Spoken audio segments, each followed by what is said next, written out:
G'day and welcome to part 15 of the CB750 restoration. You can see here it's got 4 cylinders. We do a few other things as well, a few bits and pieces, and put the pistons in, talk about that a fair bit, and put the cylinders on. So the cylinder goes on in the next chapter. So hope you enjoy. Right, so found a couple of scraps, just brass sheet. Time to make a tool. Might have to go a bit more.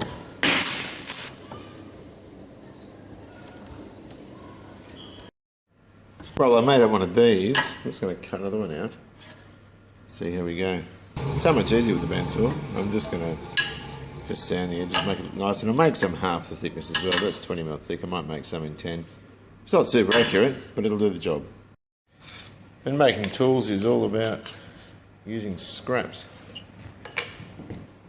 Now that's going to fit. That's 20, so I have to buzz it down to 10.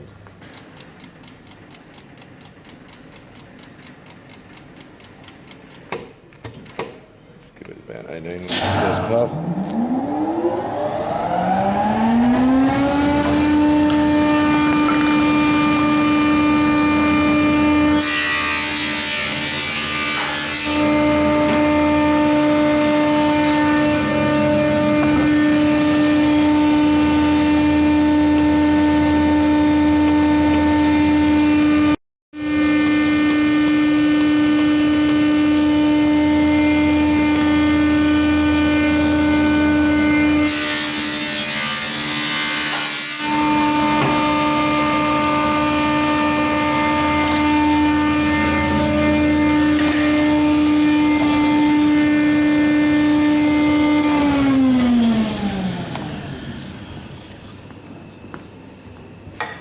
Perfect.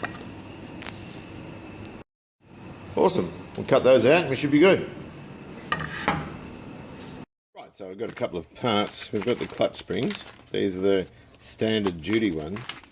They're $10 each. Nice. Of course, this came too. This is the second-hand oil plug. I've just been cleaning it up, but the important part that I've been looking at is with a magnifying glass right in there to see that it's not cracked, because as I said before, in that paired out part there, they're known for cracking. Now I've been over it inside, it doesn't look that clean, so I'm going to clean a bit more, and just around there I'm really nervous. Now I've got the one I made at work, and I'll show you that. I'm going to try and fit this one first though, and if this is successful I'll leave it there, being an original part and so on and so forth. But second hand parts like this, if they've been tightened in the past, over tightened, will present a problem. And this is a simple part that is the lifeline of your engine, because it controls whether or not you have oil pressure. Basically, if that comes out, you've got no oil pressure. And so I'm going to try this, but I'm really, really worried about it. I don't want to go more than that. I'm worried about it. Now, I'm not worried about whether or not the part can perform its function, but I'm more worried that it's going to break when I torque it up. 8 foot-pounds, do you think?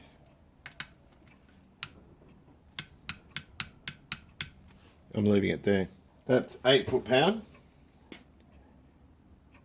and I think that's enough.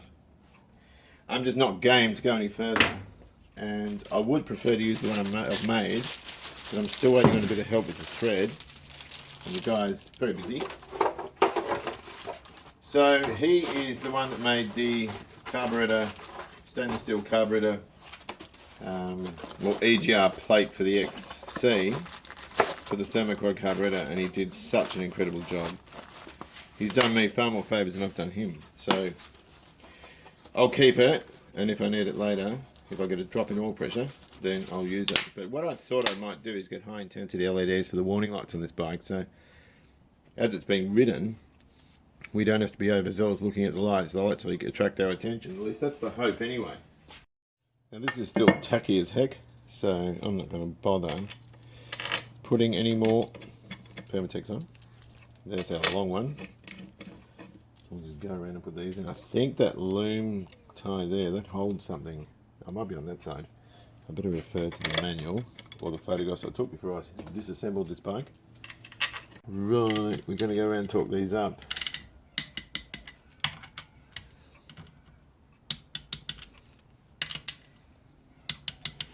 Alright, so I finally get to put this on. These original clutch springs that came out of them, and they're not... They might be original Honda ones, but they're a lot longer than these replacement ones, which I'm getting. They're weaker. This is a cruising bike, it's not a performance one. So I'm going to stick these in, because I want to. So it will mean that the bike will be much easier to ride, but it won't be so good if I want to do, you know, drop the clutch at 5 grand, that sort of thing. Which, let's face it, I drive a car like a granny, so I'm sure that riding this will be along a similar vein. So we'll put those on. Right, springs are in. We've got the fidget spinner. Big craze. They were designed for people with autism, or children with autism, to fiddle around with, to get their mind off what it was stressing them out. And what the problem is with this is I'm having trouble with it because it's not clamping up pressure. There's a flat side, which goes into the flat side here. And I put it on, and it was, well, crap really. So, I don't know why. That's crap, that's not good. Have I put something incorrectly together? Right, well, I've made a mistake. The basket, this bottom bit here, was out of the, off the spline or step, if you know what I mean. So I've just sort of temporarily put it together with the original screws and a little 5/16 flat washer, just to hold the pack together, and then put the pack back in. I had to sort of take it all out again to set it up. So just got to be a bit ginger with that. So we can go ahead and we can put that on. I just don't want to push those back in. I'm a bit gun shy about that now. And we can go ahead. So, yeah, I don't like doing things twice, but I'm not overly familiar with this, or with these bikes. So I'm just doing what I can. For point of reference, those steppers should be about 15mm from that face. Those sort of studs, or what do you call them? Stands. We can just go ahead and just pull it down evenly.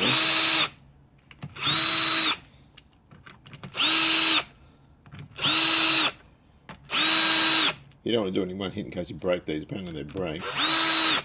Set this little bloke up on 6 foot-pounds. Talking down.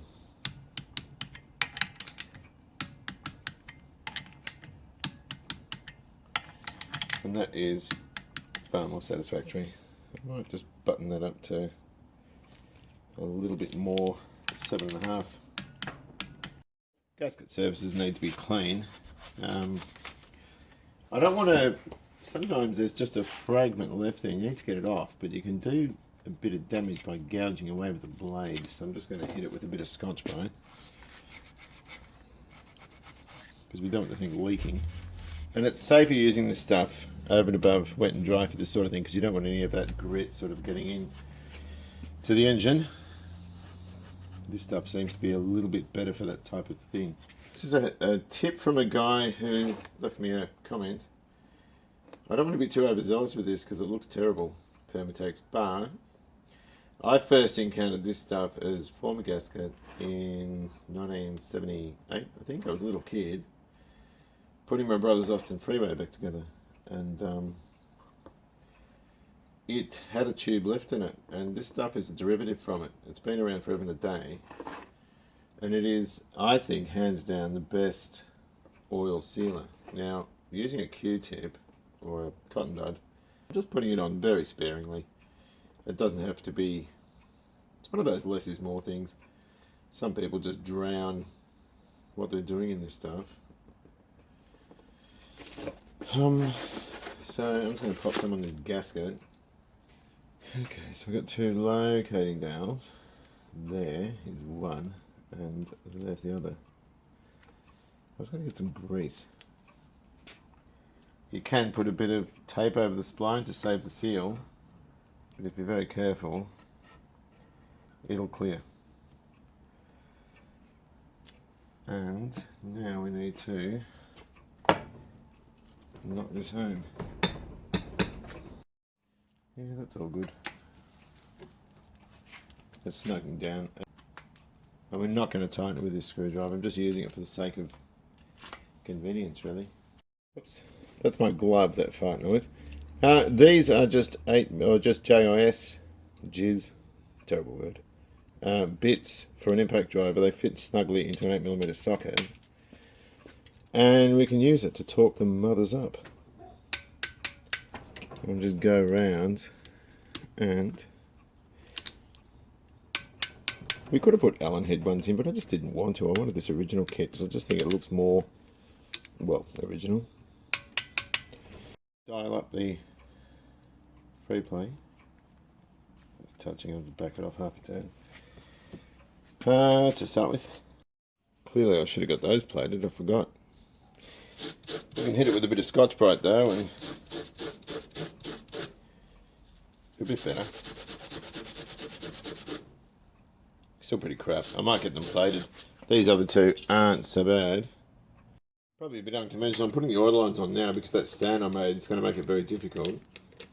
I've lost the seals I bought for it. I've had one Viton seal left, which has gone in this one because it's the first one in. This one I've reused the old O-ring seal, if you like. And not proud of it, but I'll just make sure I replace it. I'll have to get some other ones. I've got the part number. There, that's the one I need. And they're much better than the original ones. In the other end, there's a couple of aluminium washers that came out. So it's just going to make it easier to get it all sort of ready to start up. This uses a different bolt. I think it's that one. They're both the same length. I have no idea why they're like that.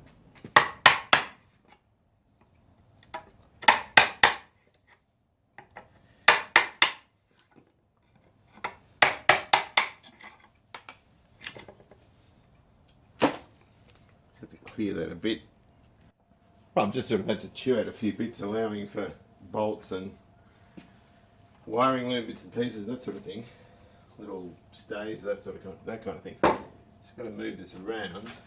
I think the first thing is move it forward a bit. I've got to roll it back, but I've got to watch that breather. I'm just going to roll it back onto these blocks. So put one there and there, move those hoses forward, and pick him up and bring it back, if you know what I mean. Quite a heavy thing now. Nowhere near as heavy as it'll be. Oops, what's the colander? Once it's got its top end on. It's a bit oily.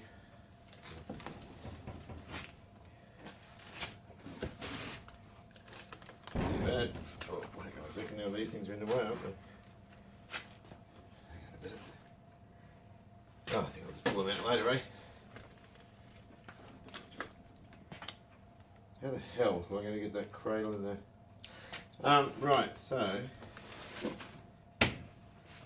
take those out, move him back again, and then we'll pick him up and put him in the stand. So that is going to be like that, so I've got to pick it up and put it in there. I think that's right. Yes, it is. Right, okay.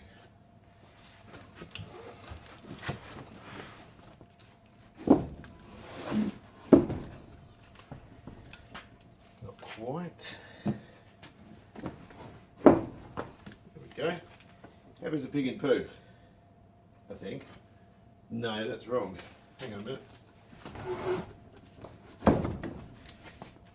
No, we're still wrong. Oh, look. It's all part of the fun, isn't it? Do stuff up and make tools and make jigs and make a friggin' mess as well, eh? We've still got to go further back.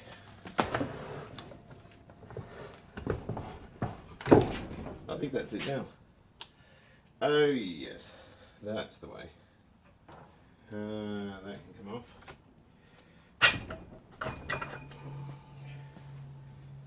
That's what helped us sit upside down for so long.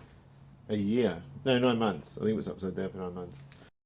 So we'll take stock of it. That's loose. You can see that's kind of pretty well supported at the back and the front. And so there's no way that's going to fall forward when I mount all the top end onto it.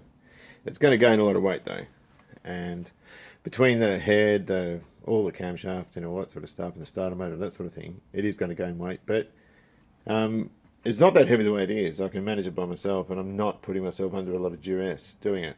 It's kind of easy to move around. What we'll do when we're ready, mount a block of wood there, put a piece of wood up here and mount the oil tank up here and just sort of connect it up. And the coils, I think I can mount off a steel bracket on the head or on the valve cover, because that way I can keep it earthed. But I'm really excited about this. Super excited about it. Can I see new rod bolts, primary chains, absolutely everything. It's a minter. Handsome things, aren't they? I always much prefer the Japanese bikes to the European ones.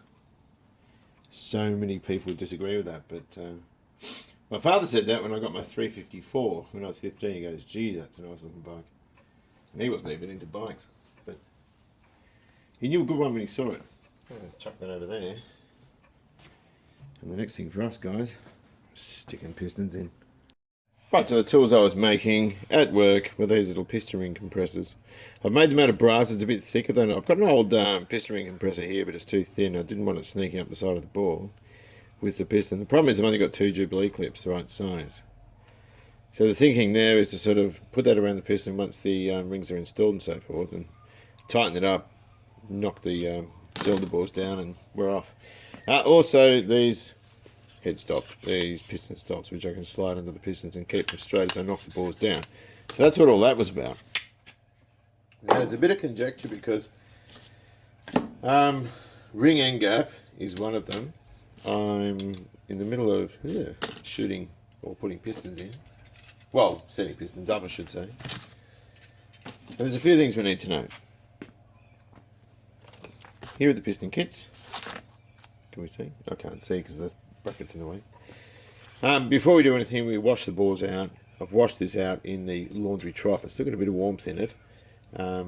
Dried off, it started rusting before my eyes in the bores. So of course you wipe that out, put some CRC in, and we're good. And I'm looking at these kits. Now these are the standard ones. I think I've sort of shown these to you before. There's a difference between early and later CB750s in that they have a domed piston. Now the part number on this, the last three are 392, which corresponds with the 392 over here on the cylinder head. The earlier CB750 pistons are flat, they're like a flat top with valve reliefs. These ones are domed, like the original ones, and the standard bore is 61mm. This is a non-standard piston. This is the original one, and just checking that all your lands and your crown height's the same, and that looks pretty damn good. And in fact, that second ring, I can't see because I've got the camera zoomed right in. That second ring should be able to go. That second ring's actually seized in, but it should marry up with that one like that. So we need to make sure that's all the same, and the pin height, everything is identical. Now we did this with Dave's bike, and we still had hitting problems, so I don't know what the story with that was. I think it has a bent rod, that bike. Now, let's get all the stuff out of the way. We come with the wrist pins, some circlets, and the ring kit. Now, when we open this, you always cut them, you don't tear them open because you're going to bugger the rings up, or damage the rings. I don't know what I've done with my scissors. Where the heck are my scissors? Here they are, over here. Right. A couple of things, and I don't know how easily this is going to be to see. We have a couple of things to note. Right. Okay. There's a silver ring. There's a black ring. There's a 3-piece oil ring. And there's a bunch of measurements we need to do. Now, in respect to these rings here, the silver one is a molly ring that goes on top, in the top groove. The black one's cast. Cast is nicer for an old bore. They bed in quicker, but the molly ones seal better. And that configuration of having a top molly and a second cast is very common. Ford use them on their V8s and all that sort of stuff. On each ring, I've got my magnifier here because I can't see. The profile of the rings looks the same. Hang on a second, I'm just trying to see that. But what you'll notice is there's an R on top. And you'll see an R there, and one there. Some will have RN on the second one, and the top one has R. Whatever the case, those two face upwards. So the Molly one goes in the top ring facing upwards with the R, and the cast one, the R faces. Now everyone knows about ring end gap. This one is going on number 3. Hang on a sec. And these rings are making me nervous because I think they might be a smidgen too tight. I'm just going to push that in there a bit. You may well be better checking them from the bottom. Now, the book says something really funny about end gap. It says something like 16 thousandths, which is massive. I mean, that's bigger, though. It's just the same size as what your V8 Fords have. I'm coming out at about 8, I think. No, that's bigger than that. The rule of thumb is something like 4 thousandths per inch of bore. There's always a rule of thumb. There is with main bearing clearances too. These are sitting on 1 to 1.5 thousandths, which is right. Your V8 Fords are on 2.5 to 3 thousandths. Where the heck is the one I'm looking for? Right, there's 10 there, next to the gold one.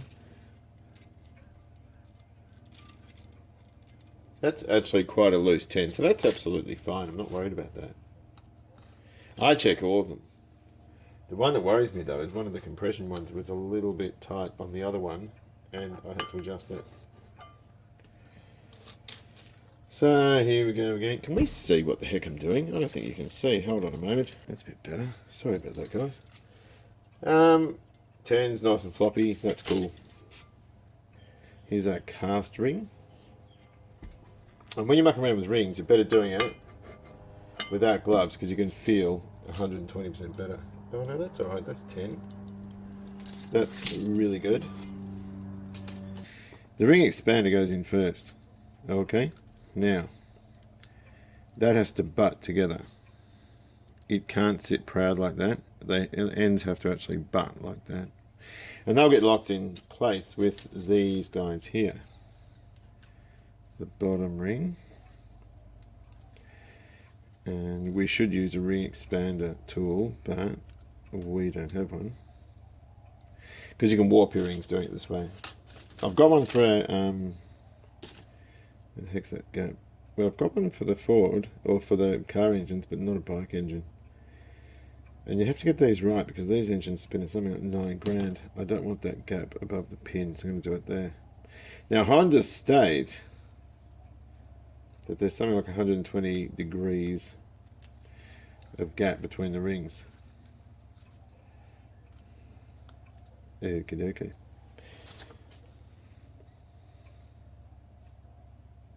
That's the black one, that's the second one.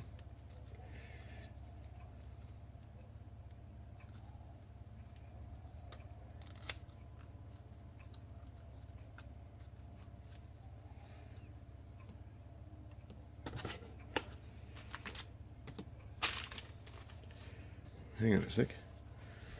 Where's the top? Oh, you dick. It's in there. And the top one. Right. Yeah, you come back. Now when we clock these,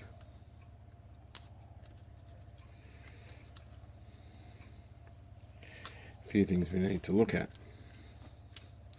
The other clearance. So the first gap we're looking at is the ring end gap. The second one we're looking at is the clearance, and it should be right. Oops. If we get a straight edge, we should be able to see. I don't know if you can see that. If we push the rings all the way in, they should give some clearance. They shouldn't be hard up against the bottom of the land and be poking out the top. They have to be able to fit inside the land like that with my fingernails. Same with that one there. Okay. And then of course we're searching for the land clearance, which should be, I think these ones are coming in at about 1,000ths. If I stick that in there, there's a bit of clearance there, and that's what we need. So that way when they expand, they don't get trapped. So that's good. So we know that's kosher and it's all fine and dandy. So you can see this here, there's one of the stops I've made. It'll protect it, I'll just leave it there for now. Now I don't want these clips dropping in. So that should be right there. We'll put some oil in. So we have the dot facing forward, which means the easiest way to access this circlip's from this side. So I'm going to put this one on in the bench, and these are the blokes here. We can grab them and kind of turn them in. Now when we put them in, I'm just going to put the front over and rotate them slightly. Now if these come out, they are going to go all over the room and wind up in England somewhere. So we don't want to give them a chance to come out. So I'm just going to adjust that one. And that's all sitting in around there. Now the best way to check it, of course, is to rotate it. Yep, that's cool. I like them sitting up and down, but what do you do? And of course we can just put that in and yeah, but before we do, 120 degrees apart on the gaps. And just make sure the oil one, I think the oil one's up here somewhere, the top one. It's not that crucial as what a lot of people think, because these rings do rotate. There it is there. So I'm going to go down there for that one and over there for that. And then of course we can stick that compressor on, but we'll put the piston on first.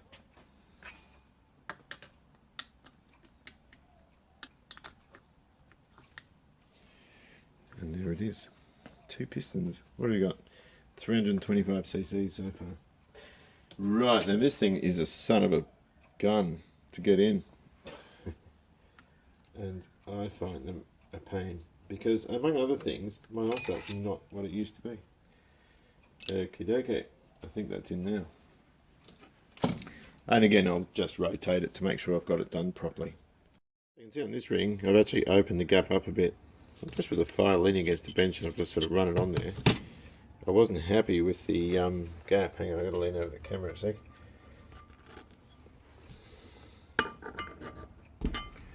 Now that gap will look all funny until you get it square, and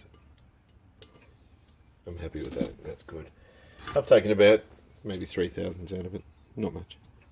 This is where we start finding out whether my ideas are really stupid or really good.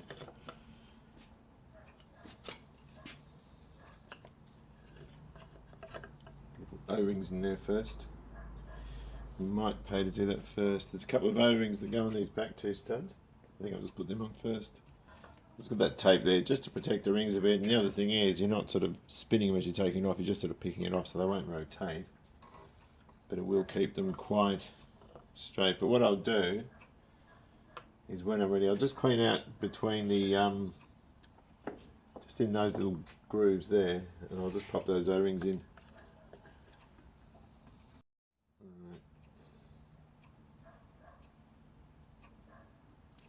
And they sit snugly in there. Right, so I've had this soaking in warm soapy water and brushed it all out. I'm just doing a final wipe out of the bores with some thinner on a white rag, looking for that, which isn't good. So just getting rid of all that grey. That grey is honing debris, which is abrasive and will wear your engine prematurely with these new rings, and we need it to be spotless because anything other than that isn't good enough.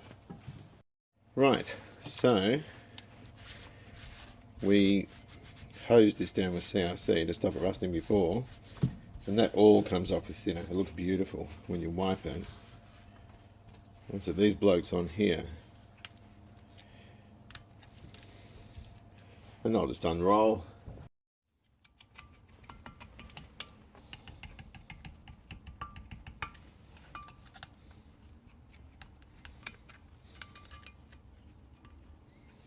And that will sit in there. These are fantastic. I always crap on about these bones. You say I'm going to go and get my bone to a kid and they think you're talking about something rude and consequently laugh. But the hard plastic, and they're designed to get dash parts off modern cars. Volvos, actually. It's a Volvo service tool. I've had it since 1989, I think was the last time I worked on a Volvo. And I've hammered the crap out of it, and it's really rigid plastic, but also has a bit of elasticity about it too. So anyway, I reckon that was pretty damn do. So I think the next thing we're going to do is get that gasket. Okay, so we've got to put this chain guide in.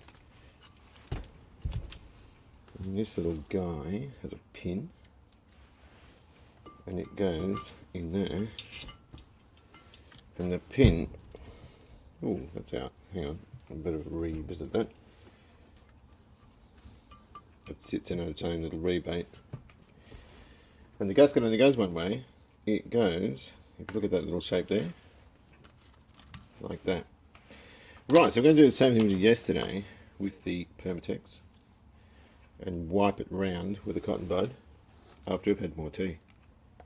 I'm just going to spread it around a bit. I'm sort of rotating this clockwise to, what's the word for it?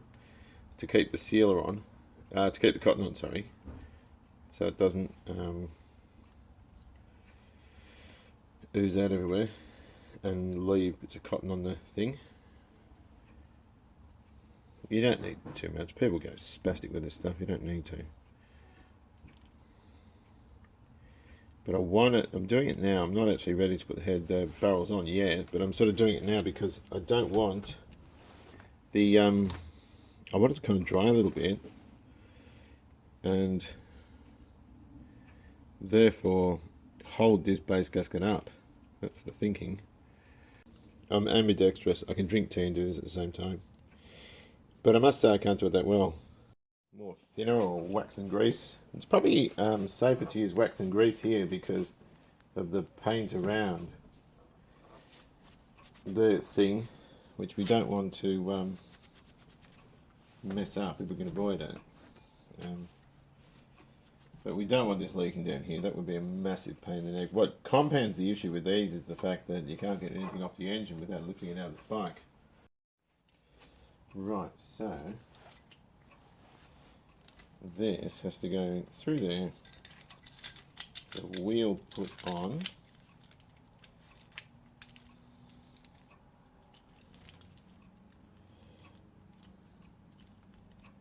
Goes like that. Okay. Which will then plug into the block, and the timing chain is pushed by the tensioner, which goes like that. So you have to hold that up. I was just going to I didn't want to do that actually. That can just fall for now, I don't care. But what I do have to do, I've got dirty gloves, I'm going to take them off and start on my experiment, because I'm not sure. This is where we figure out if what I did was great or stupid. So I made a couple of different types. I made one slightly longer than the others. I might use the shorter, and then we're going to button them up with these, drop the barrels on, and hope like crazy that it all works.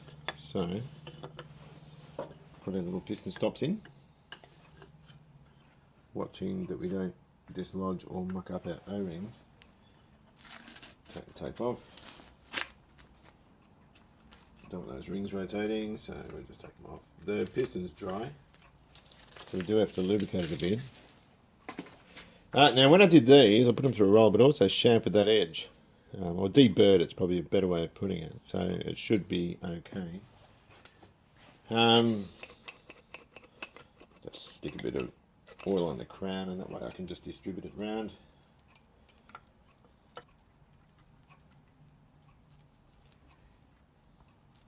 And I'm just going to turn that round so I can see our gaps. Even though I think I just disturbed them. What I've got to do is going to move these down so that the crown, so we've just got the top ring and we've got a little bit of the crown to the point where we can insert it into the base of the cylinder. So it's got to sort of come down a little bit more.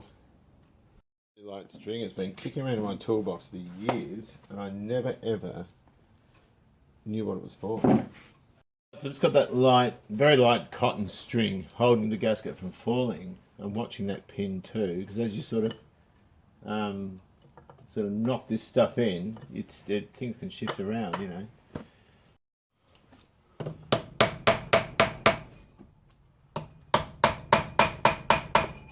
I might have that. So this one's not too bad. I can just sort of rotate it out. Just got to make sure we don't scratch anything, but that's reusable. Not the greatest way, I must say, but I'm sort of committed, so I'm going to keep going with that. On the outside, I reckon it's going to be much easier on the outside pistons. So I think we'll do those now by taking the tape off. Right, so let's stick this glove on.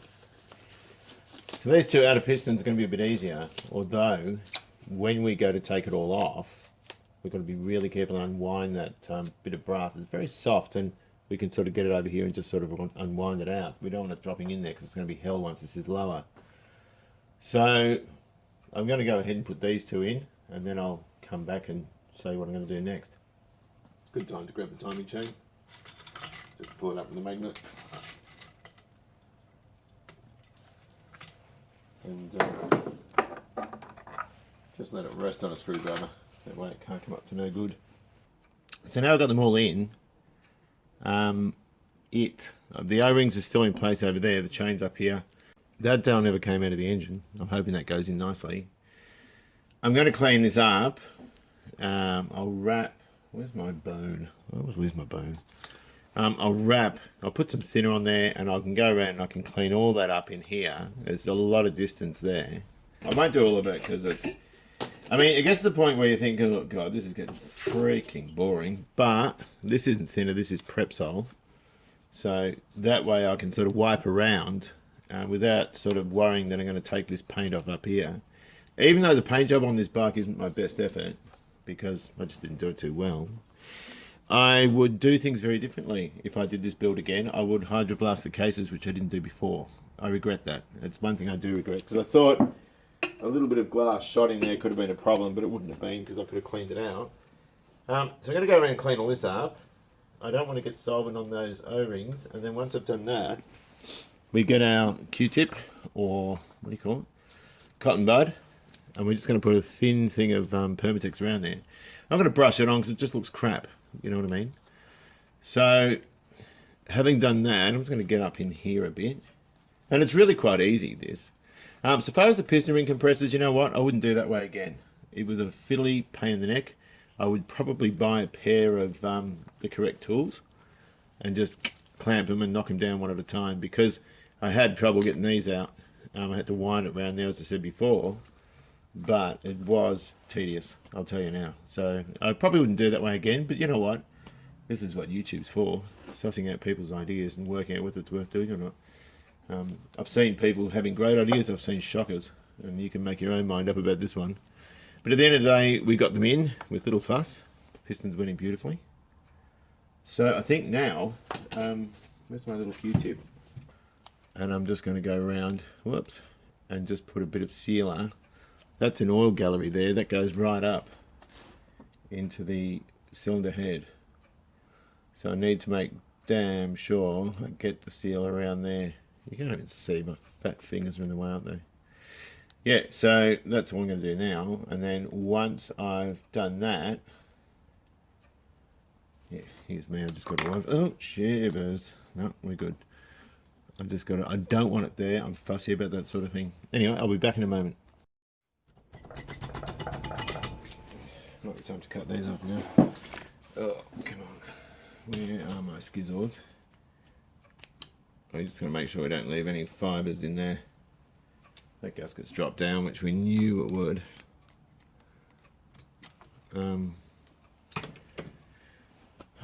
Where's my bone? All I do is look for it. Most men my age do look for their bones, they can never find the bloody thing. What's interesting, and I forgot to mention, I had that base gasket the wrong way round in the earlier bit of footage, and I took this off again and refitted it, because if you get this the wrong way around, it looks like it fits, but the center section where the tensioner comes through is offset. So something to look out for. Something to really, really be careful of. Just make damn sure those O-rings are in good stead there. And I reckon we can belt the thing home. And it shouldn't take much pressure to get it down. I'm just going to watch that. Oops, I don't want to use that. That pin for the tensioner here needs to be central, because it fits into a rebate in the block. It's like a bit of a win. Right, so just got a little tiny stumpy ratchet. but you can see we're rotating beautifully. Oops. Oh, I think you get the picture. I might just get it a bit off top like that. There we go. Right, so I think it's fairly safe to assume in the next video we are going to be chucking the head on and moving closer and closer to our test date, which I'm quite looking forward to. Look, some things, as I said before, I do differently. I probably wouldn't do the same type of piston ring compressor that I did. I thought it was a good idea, and well, it was okay, but probably not the most efficient way. These, I didn't barely use them, but they're there. So on that note, I'm going to say thank you very much for watching. Leave feedback as you see fit, and take good care of your classic. I'll see you around.